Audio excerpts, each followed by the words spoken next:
Capítulo 28. O outro corpo. Eu não conseguia dormir. Abafava-me aquela sensação de inquietude, de que algo estava faltando, de que era preciso fazer alguma coisa, tomar alguma atitude. Mas eu não atinava com o quê.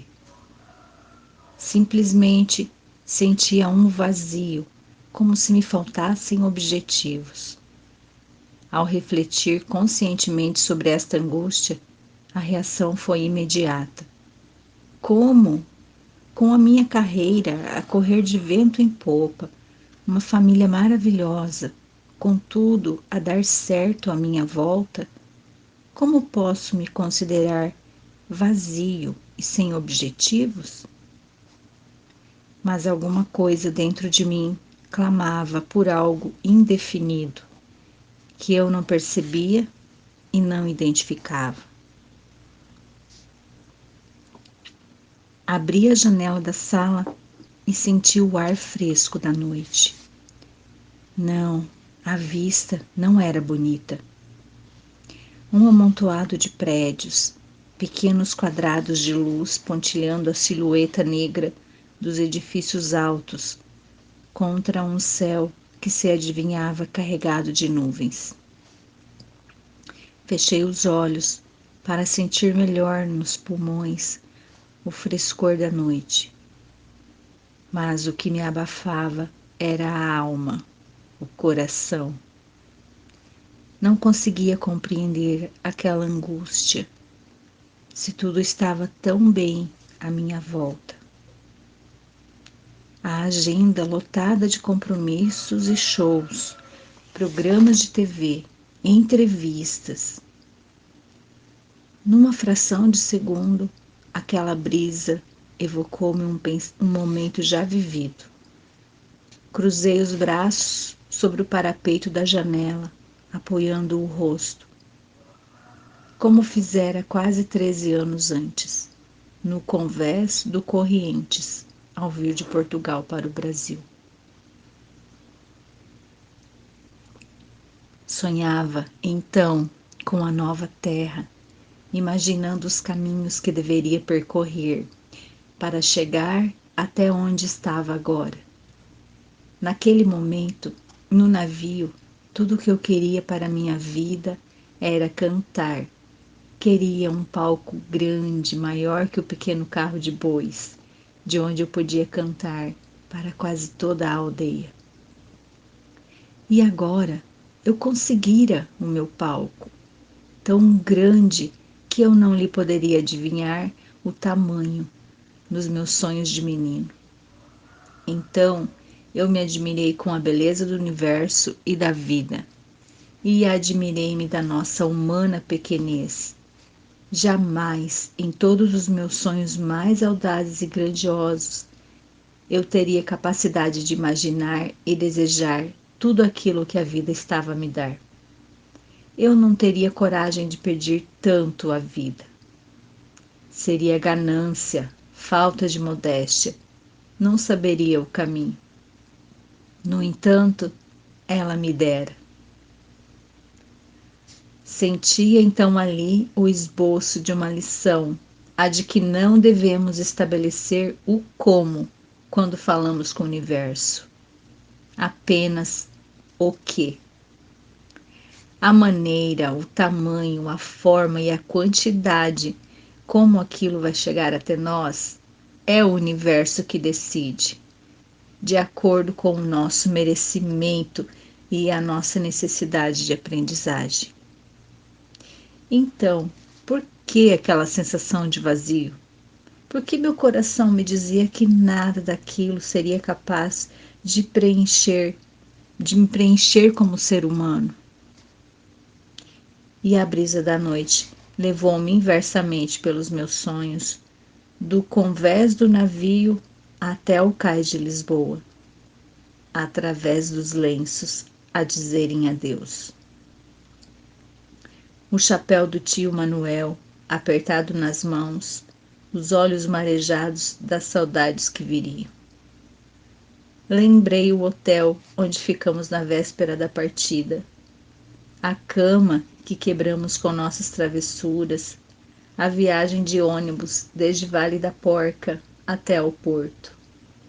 E aí explodiu no peito e derramou pelo rosto abaixo toda a saudade da minha infância, da minha inocência e pureza, dos meus pequenos sonhos na aldeia. O que estava faltando em mim? Eu mesmo. Tinha saudades do que eu era, antes de ser o que estava sendo. Estava faltando a minha identidade, algo que se formou lá em Portugal. Estava faltando a base sobre a qual eu me construíra e construíra meus sonhos e objetivos. Quando eu comecei a ganhar algum dinheiro, estava tão envolvido com a íngreme escalada na minha vida que a primeira passagem para Portugal que comprei oferecia aos meus pais. Naquele momento, eles precisavam mais do que eu. Era uma das últimas oportunidades que teriam, em vida e com saúde, de fazer aquela viagem. Mas agora, quem precisava era eu. Minhas entranhas clamavam por isso. Era mais que uma saudade, era uma necessidade.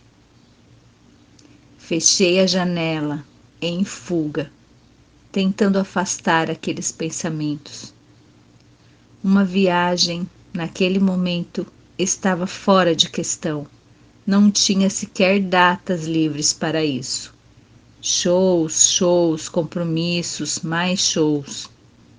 Estava fugindo de outra situação também.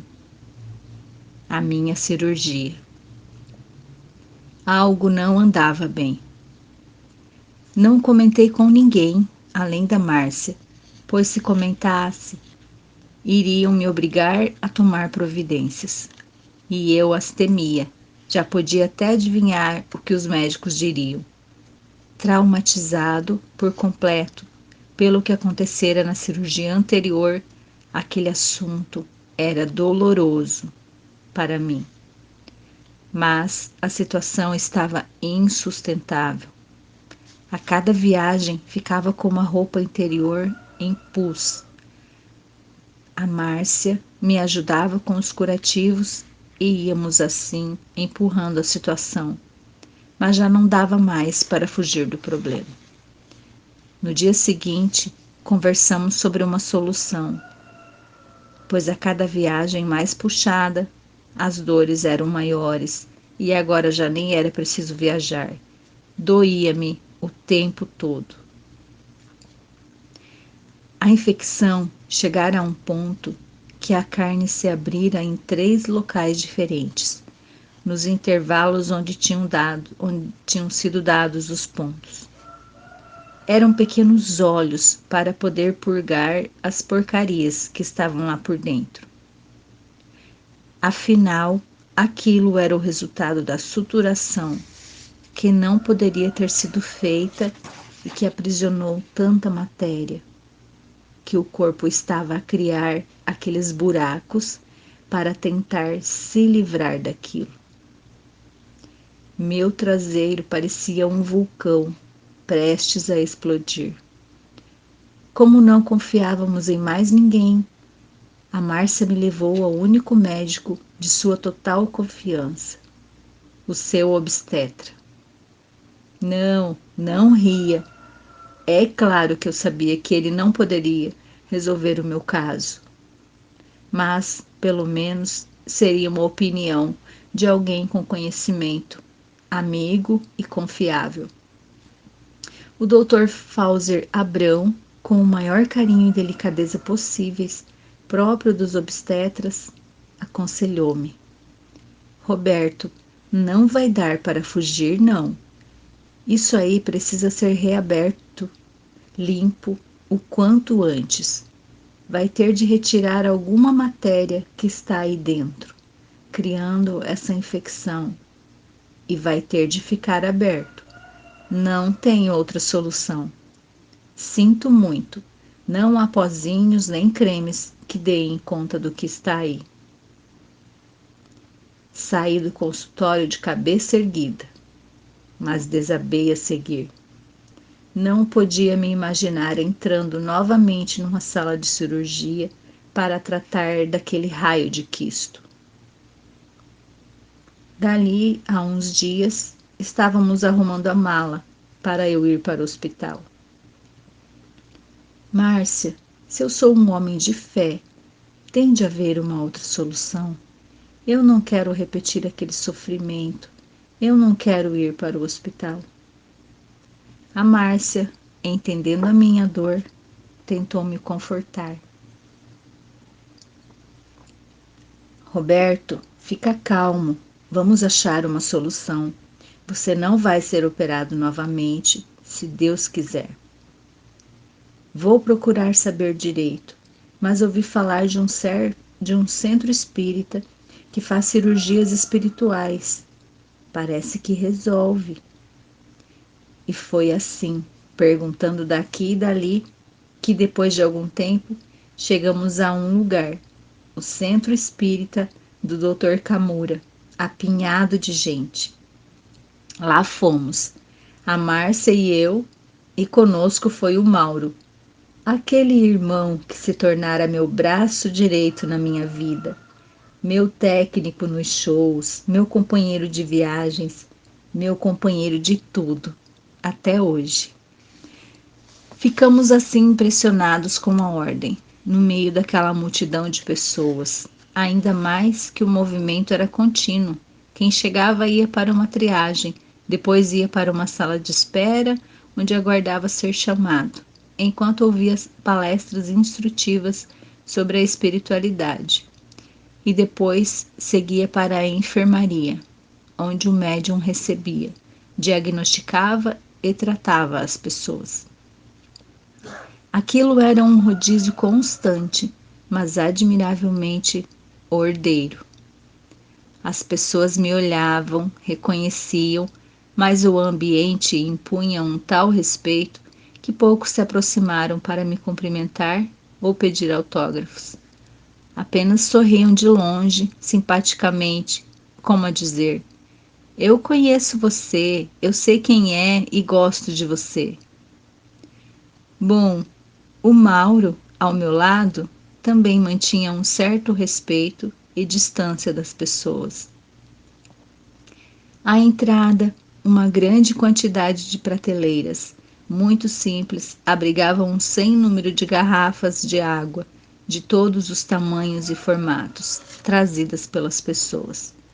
Explicaram-nos que as garrafas, todas identificadas com o nome de quem as trouxera, eram ali deixadas, sem tampa, para receberem energia, e que aquela água deveria ser tomada durante a semana, como parte do processo de cura. Chegavam pessoas de todos os tipos.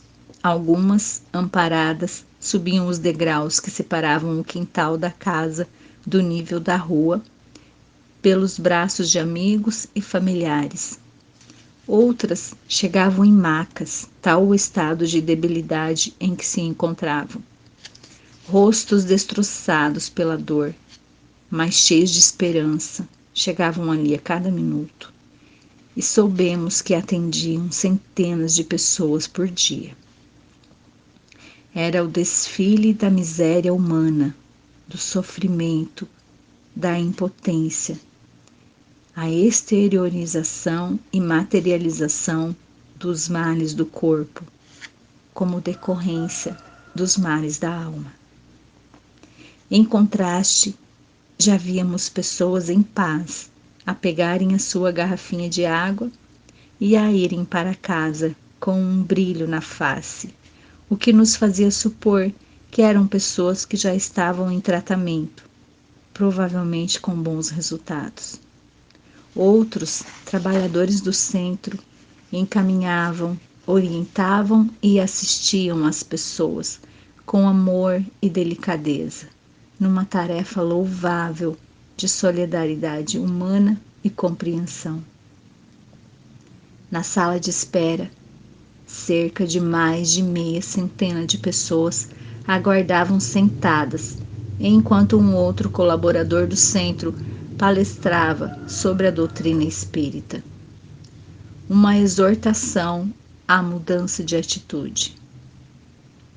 Esta é uma singela explicação sobre princípios, cuja falta leva à decadência do homem, fazendo-o ressoar e vibrar em baixas frequências de ódio, medo, vingança e raiva, volúpia e egoísmo, avareza e falta de respeito e amor pelo próximo.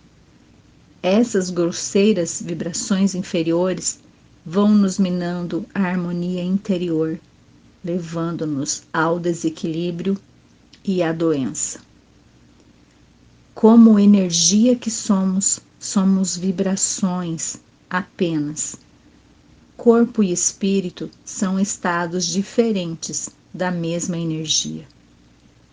Mente e saúde estão interligados pela mesma rede de vibrações. Uma célula com vibrações em desarmonia afeta o órgão por inteiro. Uma peça com defeito afeta o todo da máquina. Por isso, não adianta apenas o tratamento, beber a água. Se você não mudar sua atitude, não estará eliminando o verdadeiro foco da doença e, dentro de alguns meses, estará aqui de volta, com o mesmo sofrimento. Alguns prestavam atenção, concordando com a cabeça, olhando fixamente para o instrutor, bebendo-lhe as palavras. Outros, os olhos fechados, pareciam absorvidos pela prece, ou pelos próprios pensamentos, envolvidos pela emanação do ambiente. Outros olhavam para o relógio, apenas preocupados com a demora do atendimento. Como não estávamos habituados a isto, embora conhecedores de alguma coisa da doutrina espírita, ficamos ali, em atitude de máximo respeito e em prece, uma vez que estávamos a buscar a espiritualidade como recurso para um sofrimento. Se você bate à porta de alguém, tem de se apresentar com o devido respeito, ou como espera ser atendido. A mensagem fazia sentido para mim. Realmente, ultimamente, andava com algo a me descarregar a bateria, como a perder corrente, sem forças. Sem aquele apetite pela vida que nos faz acordar dispostos e saltar da cama para realizar algo desejado. Novamente, dava-me conta de que precisava de novos objetivos. As energias estagnadas, o correr apenas atrás de coisas materiais, a desarmonia. Quando fui chamado, o coração deu um salto. Meu Deus, tomara que isto dê certo.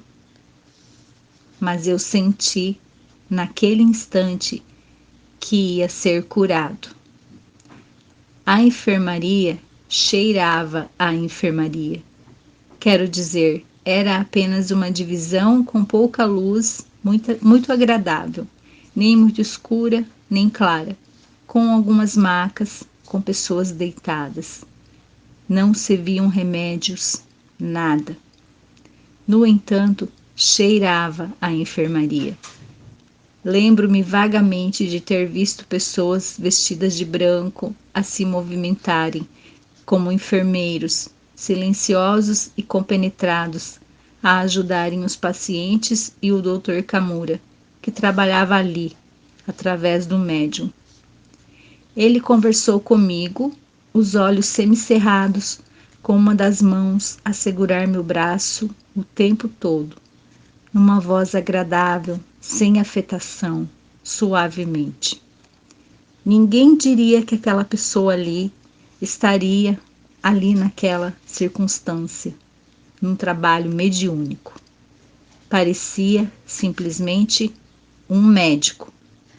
Diagnosticou-me bondosamente e disse que eu seria operado provavelmente dentro de um mês, mas que durante este tempo deveria fazer os curativos apenas com a água, sem necessitar do resto. Pomadas pós-cicatrizantes, sprays e tudo mais, que não estavam a fazer efeito, porque nem sequer chegavam à zona do problema, que era interno e profundo. Sorrindo, continuou: as pomadas não alcançam a alma. Disse-me ainda que eu deveria ir todas as semanas ao centro para renovar a água e tomar uma injeção. Dizendo isto e com as mãos vazias, fez um gesto como se apanhasse algo no ar, uma ampola. Todos os seus gestos eram de quem apanhava essa ampola, quebrando-a e transferindo para uma seringa o seu conteúdo. Depois subiu a manga da minha camisa e fez o gesto de quem aplica uma injeção na veia. Ele não tinha nada nas mãos. Roberto, você quer com dor ou sem dor? Tinha tanta fé que queria participar de tudo, queria sentir tudo, ouvir o estalar da ampola. Eu quero com dor, Dr. Kamura, eu quero sentir. Então eu senti a picada. Depois foi a vez da Márcia, que, por estar bem de saúde, apenas recebeu a injeção. Você quer com dor ou sem dor? Brincou ele com a Márcia, porque quem não acredita leva a injeção com mais dor. Ela riu do comentário bem disposto do médico. Pode dar sem dor, por favor, eu acredito. Ao Mauro, ele nem perguntou nada. Foi aplicando a injeção, sem conversas. Quando chegamos ao carro, a Márcia, olhando para o seu braço, comentou entusiasmada: como é que pode, gente? Olha aqui a marca da picadinha da injeção. Você sentiu, Roberto? Senti a picada, como se tivesse tomado mesmo uma injeção de verdade. E você, Mauro, sentiu a picada? Quieto e reservado por natureza, o Mauro esticou o braço. Caramba, se senti. Olha a bola que virou isto aqui. No braço do Mauro, uma bola de quase meio centímetro. Lembrava os testes de Mantoux de antigamente, onde se aplicava um líquido subcutâneo e depois ficava aquela bolinha no braço. Desatamos a rir com a peça que lhe pregara o médico, que com certeza sabia da sua incredulidade, do Mauro, sobre estas coisas. Todas as noites fazíamos religiosamente os curativos. Eu melhorava a olhos vistos. Deitava-me de costas e a Márcia ia pondo compressas com aquela água sobre os buracos na minha pele, mantendo sua mão sobre o algodão, transmitindo energia continuamente para a parte doente. Ficávamos em prece durante todo o tratamento, que demorava por volta de 20 minutos. Um dia, a surpresa. Um dos buracos devia ter mais de 1 centímetro. Ao levantar o algodão, depois de vários minutos em prece, a Márcia soltou uma exclamação, completamente surpresa com o que via. O buraco maior havia reduzido seu tamanho para 3 ou 4 milímetros naquele espaço de poucos minutos. Ficamos emocionados e gratos por aquele presente do universo. Um mês depois do início do tratamento, quando cheguei ao centro, Para fazer a cirurgia, esta se restringiu à parte energética do meu corpo, pois a parte física já estava completamente curada. Não tinha mais nada, apenas uma cicatriz, sequinha e livre de quaisquer impurezas ou infecções, como até hoje. Era então a segunda vez na nossa vida que tínhamos a graça de uma intervenção na saúde da nossa família. Podemos chamar um milagre? Como podemos chamar a cura de algo que andou a ser tratado durante quase 2 anos pelos remédios dos homens e que acabou por ser curado com água? Como podemos chamar a cura de algo que foi operado por um médico numa sala de cirurgia de um grande hospital e não deu certo? E depois foi operado sem cortes, sem nada visível, na penumbra de uma divisão de um centro espírita, com ampolas que não se veem e seringas que não existem. Um dia teremos o conhecimento suficiente para chamarmos a isto a um tratamento corriqueiro. Hoje eu ainda chamo de milagre. Quando penso nisto e pelo resto da minha vida passei a pensar nestas coisas, lembro sempre de ouvir na igreja uma passagem muito marcante da Bíblia, quando Jesus, ao realizar uma cura, se vira para a pessoa e diz: "A tua fé te salvou." Ele não atribuía as curas que fazia aos seus poderes, mas à fé daqueles a quem curava. E foi somente aí que encerrei a aprendizagem do meu 12º sinal. Foi a partir daí que entendi claramente o poder que nos foi dado, a imagem e semelhança de Deus, de criarmos e adicionarmos tudo a partir da nossa mente, desde que haja fé, desde que não duvidemos. E eu achava que fé era apenas ficar rezando fervorosamente. Como podemos crescer, obter coisas, aprender e evoluir se estamos sempre a dizer: "Eu não consigo", ou "Isto é impossível", ou "Estou doente"? Se o pensamento é a força criadora, a fé é a conduta, é o campo, o motor acionador do que se cria através do pensamento. Era o fim da aprendizagem da minha 10ª regra de ouro.